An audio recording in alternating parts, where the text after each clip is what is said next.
Olá, o meu nome é Bruna Almeida, estudante do curso de Engenharia Química na disciplina de Estequiometria Industrial.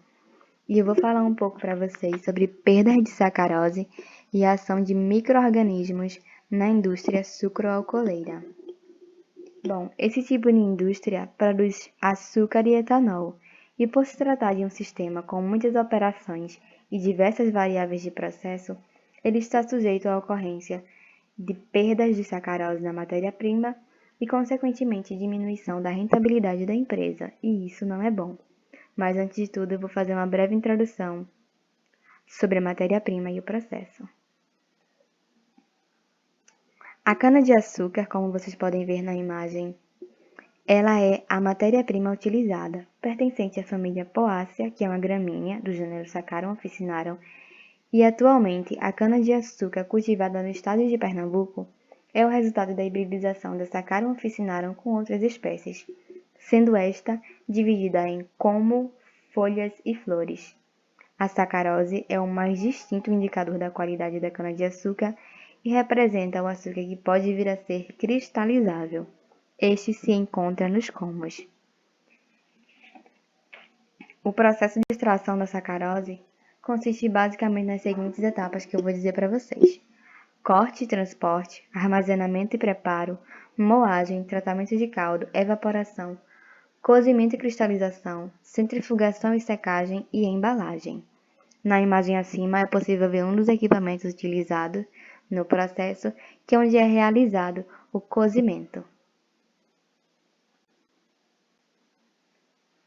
Ácidos orgânicos. A formação dos ácidos orgânicos se inicia na cana-de-açúcar, porque depois de cortada, ela realiza o encerramento das atividades de funcionamento da planta.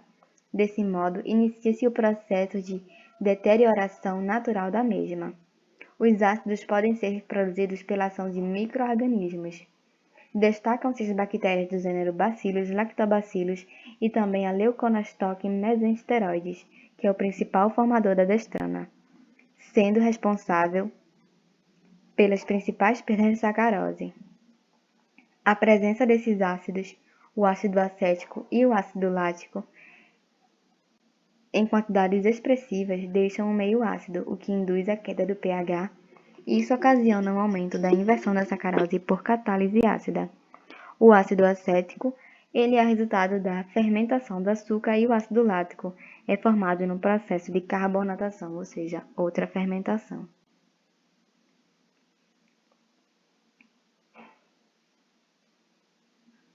Aqui nós podemos ver a representação do esquema da fermentação lática e abaixo da fermentação acética.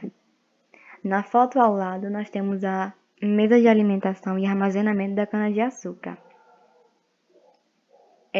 Ela fica exposta a fatores climáticos como chuva, sol, umidade e altas temperaturas em dias quentes. Não se deve ter um período de estocagem muito grande, porque ao passar das 24 horas, a cana-de-açúcar apresenta o aumento gradativo da proliferação bacteriana, de forma com que as condições de temperatura e pH ideais fazem com que a proliferação ocorra de maneira exponencial, acarretando em mais micro-organismos e contaminantes dentro do processo, e isso estimula a inversão e destruição da sacarose. Abaixo eu vou falar um pouco com vocês sobre a reação de inversão da sacarose, que é denominada hidrólise. Esta reação ocorre pela ação de ácidos ou enzimas, onde a molécula da sacarose é dividida nos carboidratos glicose e levulose, que também são chamados de açúcares redutores. A sacarose é um disacarídeo composto pela glicose e a levulose, e essa reação de hidrólise faz com que ela se divida.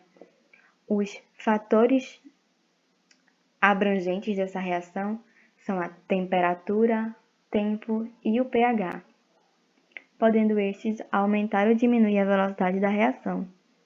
Em condições extremas, os açúcares redutores, a glicose e a levulose, podem ser destruídos.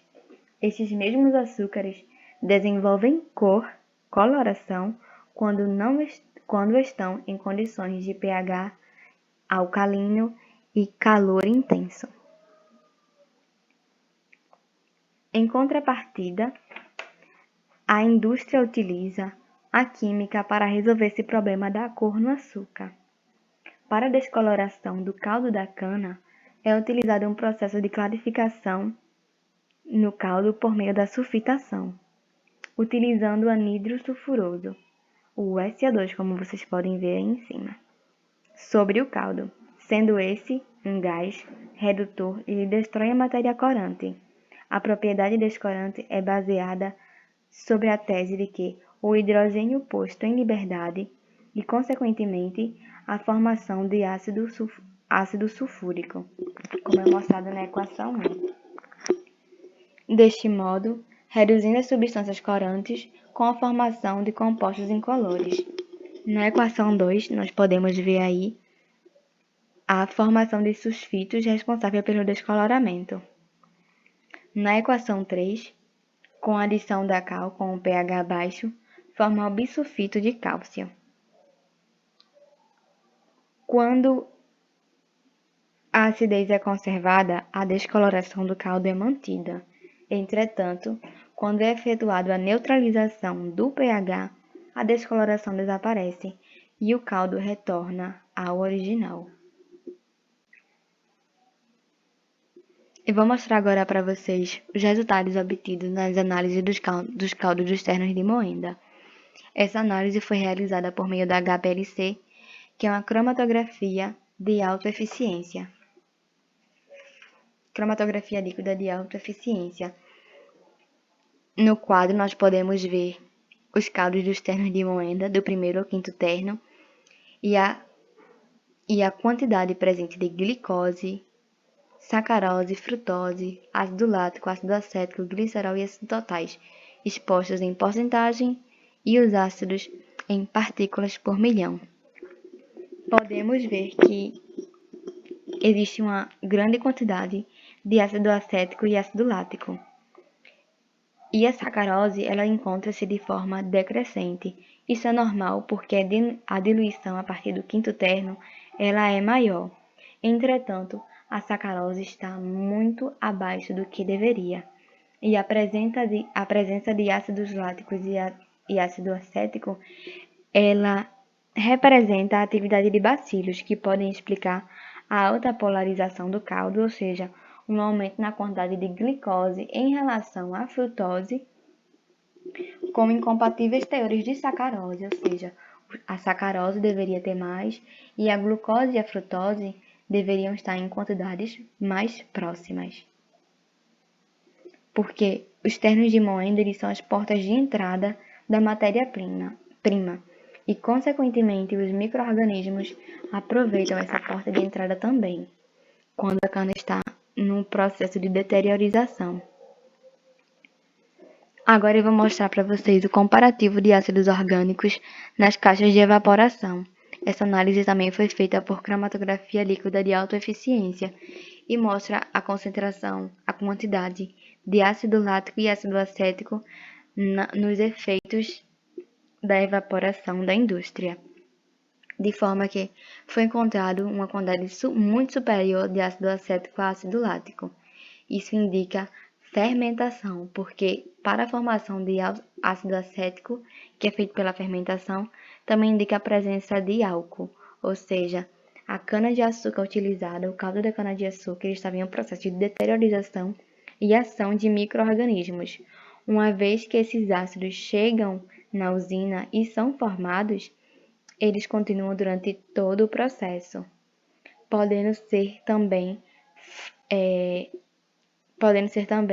produzido a incrustação por meio desses ácidos e alguns micro-organismos que se aglomeram nos tubos, mesmo após a limpeza, eles conseguem permanecer lá, sobreviver a altas temperaturas e ser um agente contaminante dentro do processo. Nesse último slide, eu vou mostrar para vocês um estudo realizado em uma usina da África do Sul, onde foi analisada a composição das incrustações encontradas na usina analisado por espectroscopia de infravermelho por transformada de Fourier, em cada um dos efeitos. Os efeitos da evaporação são as caixas de evaporação. Primeiro efeito, segundo efeito, terceiro efeito, quarto efeito e quinto efeito.